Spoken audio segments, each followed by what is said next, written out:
Right now, though, it's time to get back into it. 32 teams, 32 shows. Here we go, Kelley. Monday. Back to 32 teams, 32 shows on primetime action. We finish up the NFC East with the Philadelphia Eagles. Philadelphia, the Eagles. I feel like that sounder, that music fits the crowd here. No. Philadelphia, 9-8 last season. Getting a lot of buzz this year, which we'll get into it in a little bit. They were your wild card participants who got thoroughly smacked against Tampa last year after a second place finish in the NFC East. The stat that everybody recited, Matt, basically every week last year was how good they were against the bad teams and how poor they were against the good teams. 0-7 against teams who made the playoffs. All 9 of their wins last year against non-playoff teams. 12th in points scored, leading the league in rushing yards. As for the defense, they were 10th in total yards allowed, but did not get much pressure on quarterbacks and didn't turn over teams a lot either. It was a lot of just overall general consistency, top 11 in both passing yards allowed and the rushing yards allowed a season ago. So a very interesting team heading into 2022, where I think naturally we normally look at it and say, well, that seems like it was just a good, bad team from a season ago, likely to regress. But I know there are a lot of other things, starting with what they did in the offseason here, Matt. Yeah, one of those things where, I think that I don't know if the hype is going to live up here, but it is a team that if you look at it on paper and this is kind of how you go about handicapping stuff, which is I think is a way a lot of people do.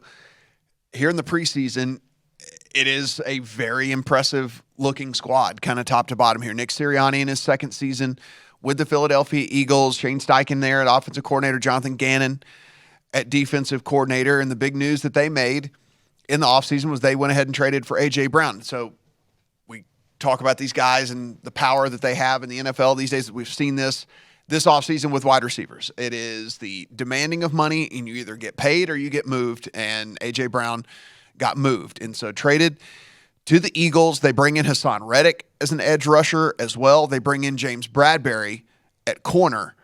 So that is 3 massive, massive pickups for this team in the offseason. They brought in linebacker Kaiser White. They have Zach Pascal as well, and that's not a throwaway signing. Pascal has been pretty productive in Indy in very limited work, and when he's been thrown into having to play more downs out there, he's been a pretty good receiver. And so to have him as kind of your third option there well, actually fourth option because it'd be Dallas Goedert as the third option, but to have him as your fourth option, I think is a pretty solid pickup there. And they also brought in Jaquiski Tart at safety. Out cornerback Steven Nelson. I think you'll take Bradbury over Nelson all day long. Rodney McLeod is gone. Hassan Ridgeway is a defensive lineman that's no longer there. Nate Herbig is a right guard that is out of town. And then linebackers Alex Singleton and also Jannard Avery are both gone for this team. But again, if you look at what they brought in compared to what went out the door, Ben, it's a very, very big win for them, in my opinion, for what came in as compared to what goes out, especially whenever you look at what they did in the draft by getting Jordan Davis, a defensive lineman, in the first round. They come back and get a center in Cam Jurgens in the second round, and then a linebacker in Nakobe Dean that, listen, a lot of people thought was going to go way, way higher in the draft than he did, and they get him in the third round. So they didn't have a fourth or fifth round pick. Next pick didn't come around until the sixth and seventh round, but so you look at what came in, and then considering the draft as well, I think it is a huge win for this team in the offseason. Well, and isn't that kind of the classic case where if you're going to look for regression, and we talk so much of like every year there are the teams that make the playoffs who then inevitably fall off the next year, and there are the teams who disappointed, who make the big leaps. Like on the surface, you would say, well, just based on what we saw last year, Philadelphia would probably be that team who naturally profiles, but that's kind of where like you kind of figure if you're Philadelphia in the front office, you're completely aware of that heading into the offseason. And I don't know how you power rate what their offseason was compared to other teams, Matt, but it had to be. I mean, that was a top 5, top 10 offseason for the guys they brought in. And as you point out, it's not just the A.J. Brown piece. I would think coupled with the fact that, at least at Sharp Football, Warren Sharp's the strength of schedule that they do based on the Vegas win totals, second easiest strength of schedule. I'd have to think that is a big reason why when A, they got way out in front of the potential regression by bolstering the roster in a number of different ways, and then B, having for a second place schedule as good of a draw as you could possibly ask for, and we'll look at the schedule in a second here, I'd have to think that's kind of the basis where a lot of the love is coming out of Philadelphia this year. Yeah, I mean, and listen, we talk about this all the time. This is the overreact to everything part of the NFL season, because you're out there and you've got a ton of people watching training camp, and training camp can go one of two ways. It is either the best someone's ever looked in their whole life, or, oh my God, they're terrible. How are they even in the NFL still? Yeah. We're getting a lot of that with Jalen Hurts. He's missing guys left and right, and he's so inaccurate, and what, blah, blah, blah, all this stuff like that. Well, if you go back and look at the stats from last year with Jalen Hurts, he was actually really good last year on short to medium range on target percentage passes. If you look in the league, he was 12th and 13th in short and mid range on target passes. Now, that is pretty good. I mean, you're in the upper half, almost in the upper third in these short and medium to range. Now, listen, he was bad on deep passes. He was 24th in the league in deep passes. Typically a deep ball, something you develop a little bit later in your career, right? I mean, this isn't a guy who's going to just come out and be awesome at everything right out of the gate here. And so maybe he gets a little bit better on deep balls here. He's certainly going to need to get a little bit better on deep balls, having the personnel that he has now. But if he can still be as good as he was on those short and medium range passes, I think that'll maybe open up some opportunities on the deep balls as well.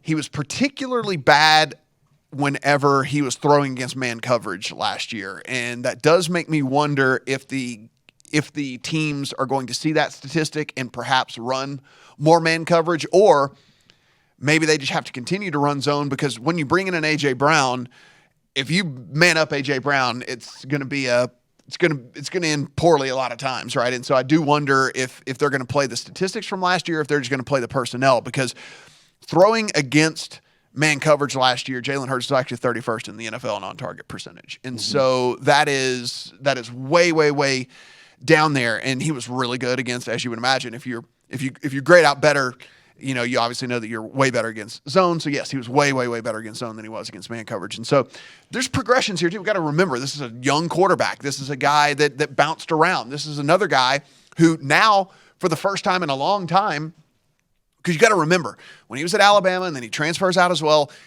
he's constantly changing coaches, because at Alabama, it's a coaching farm, right? Like, you go and you get your career revitalized, and then you go and you get a different job, right? So he never had the same offensive coordinator all through college. This is the first time in his career that he has the same coaches. He's working with the same people. It's the same head coach. It's the same offensive coordinator. It's the same quarterback's coach. It's the same. There's a little bit of continuity for this guy for the first time in his career as well. So I do believe that there's some upside here. I'm not buying into all of these camp reports that it's like the worst thing ever for him. I mean, listen, this is overreaction season right now. Yeah. That's what everybody does. So I'm not worried about that. So I actually am fairly bullish on this squad as we move into 2022. We can take a look on the other side here of kind of what those stats were from last year, where they can improve, and what the projections look like as well for this year. The other big thing, just real quick on that Jalen Hurts stat, though, Matt, is, it has to get better on the man-to-man stuff. Plus, it gives him more opportunity to run against man-to-man, right? So, that's a dangerous thing, too.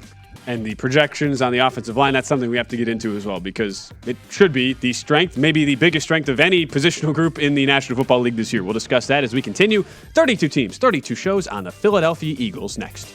So, Philadelphia Eagles, we continue 32 teams, 32 shows. You look at the positional grades, Matt, and Pro Football Focus has them number one offensive line coming into this year, and that was probably an expectation, right? When you think about a group that helped them lead the league in rushing efficiency a season ago. And you'd have to imagine that is going to be where the bread is buttered this year if you are backing Philadelphia, in addition to what you just talked about and your belief that Jalen Hurts is really primed to take a big step forward this year. Probably people would be pretty surprised to see that they were the 15th overall team DVOA last year. Again, special teams gets factored into that. They had a good special teams, so that kind of helps weigh that a little bit more. 11th overall offense, 25th defense, but then 15th special teams, so that gets them up as the 15th overall DVOA team. I think people would be like, really? The Philadelphia Eagles? Really? Yes, they were 15th overall DVOA last year. So if you kind of look where Football Outsiders is looking for this team to go, they have kind of them as a mean projection of 10 wins. You can see the win total sitting right now at 9.5. So, again, a slight shade towards the over on them there. 6 to 8 wins, 22% of the time. 9 to 11 wins, 44% of the time. And then 12 or more, 29% of the time. So you can see nearly 3/4 of the time this team is over the 9 total win in the simulations that these that the Football Outsiders runs. By the way, they do 1 million sims per a million. Yes, so they do 1 million simulations, and They probably do more. So these are the results. Why stop at 1 million? So these are the results of 1 million simulations of the NFL season, and with that, you have this Philadelphia Eagles team having more than 9 wins about 73% of the time. So pretty interesting. I would there. love for them to just publish like what was of all the million simulations, like what was the wackiest outcomes. Like just show the extremes on both sides. Just they have them as a playoff team 67% of the time, and they have them as a Super Bowl team 12% of the time. The projections also have them as the 6th overall team DVOA with the 6th overall offense and the 7th overall defense. So again, million sims of the season. This team grades out pretty well. As you mentioned, second easiest schedule heading into 2022. Certainly that plays a factor in these simulations that they have going on here.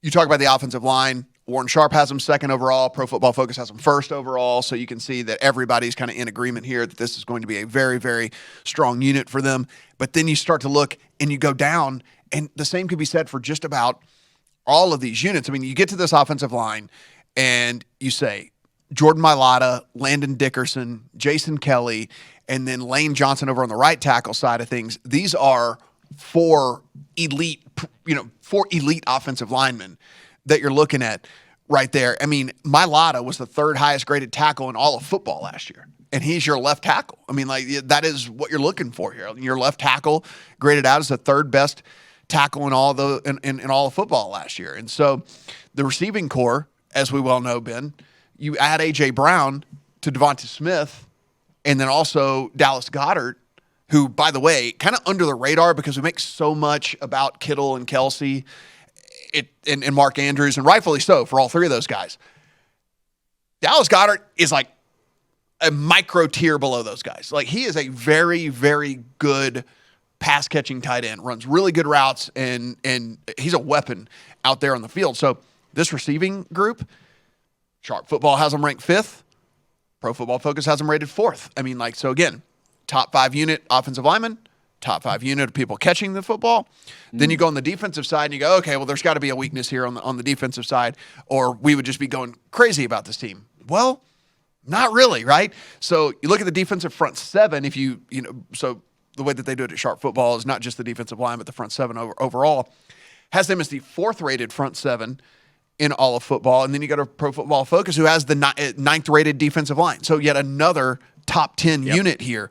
Fletcher Cox, Brandon Graham, they bring in Hassan Reddick. Derek Barnett re-signs with them, and then they spend a 1st-round pick on Jordan Davis. So now you are 5 deep on that defensive line, where Jordan Davis was a monster against the run in college, and so you have him in there. You look at a guy like Hassan Reddick, who kind of under the radar, one of the top 10 pressure creators in all of the NFL over the last several seasons. So it's all the makings there. Okay, well, maybe when these guys don't get pressure, they can't cover, right? Well, no, because you have Darius Slay at corner, and you have James Bradbury, who you sign and bring in as a free agent, which, by the way, might make this arguably the best duo from a corner perspective in the NFL. It's at least a top 3, top 4 corner duo. Now, it's not the same once you get into the safety aspect of everything. I mean, Anthony Harris is fine. Jaquiski Tartt is fine. They're not super elite, but Darius Slay and James Bradbury are elite, right? I mean, that is right up there with the best corner tandems you are going to get in all of the NFL. Nickel corner is going to be Avonte Maddox. He's hit and miss sometimes. But again, when you have 2 shutdown, kind of lockdown corners on the outside, you have this defensive line where you still have a Fletcher Cox, and Hassan Reddick's going to come in and cause some pressure. Jordan Davis is going to really shore up any sort of run defense type stuff. And then on the offensive side, you have the best offensive line in the league and a top 5 receiving core.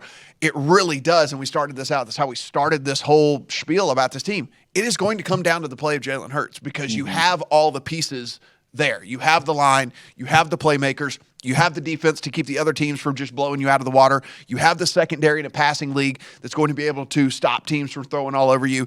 So it really, really, really is going to come down to the quarterback play of Jalen Hurts. And so, again, it's kind of a gut feeling at this, because we can't see the future. We can't say, oh, he's definitely going to take that next step. This isn't one of those situations where we can look and say, okay, you know what, like, it's Burrow or it's even though it's a young guy, it's Burrow or it's Herbert or something like that. We would step in confidently with this team with these playmakers and these units. If it was Burrow or Herbert, we would say this is 11 win team, 12 win team. They should be the easy favorite. Yeah.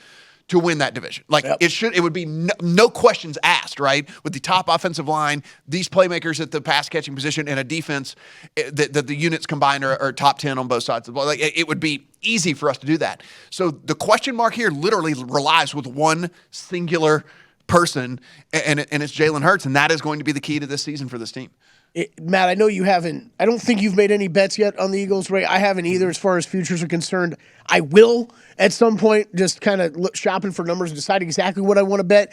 I mean, everything you just said I think is spot on, and it's really just going to come down to him. And I think the one bonus that makes me feel more comfortable than if it was even more of an unknown product is, again, I'll go back to the fact that he can run the ball and get you 60 to 70 yards on the ground every game. And depending on the defenses that they're going to throw at him, it might be even more than that. It's always going to make things easier for a quarterback who's developing into the NFL passing game. So I'm with you. I think that combined with, being a little bit down, I think it's going to be hard for the Cowboys defense to replicate what they did a year ago. I think that is going to lead to the team being down a little bit overall, as well as losing, a couple pieces on the offensive side of the ball. So yeah, it might just be it's either going to be a division bet, an alt-win total bet for me. I don't think I'm going to have much going on beyond that on this team. But at least that I will have heading into the year. I do have a Jalen Hurts MVP ticket in the account. Yeah, pretty good number, It's a long shot number, but it's, again, in a team that I'm pretty bullish on and a team that I think that has as much upside as this one. If this team goes on to win 12 games this year, 13 games this year, and they win this division by 3 or 4 games, his name is at least going to be mentioned, right? Like, he's at least going to be in the conversation. So I'm going to get out in front of that with a guy that, as Kelley mentioned, he can do it with his legs. If he's going to have a monster season running the ball to go along with winning that division and putting this team in a position to have a really good run heading into the playoffs, I want to be in front of that. Your 40-1 ticket, too. That's cut in half or even shorter at this point. Visit VSiN.com to get current odds, listen for free, find showtimes, and download VSiN sports betting podcasts.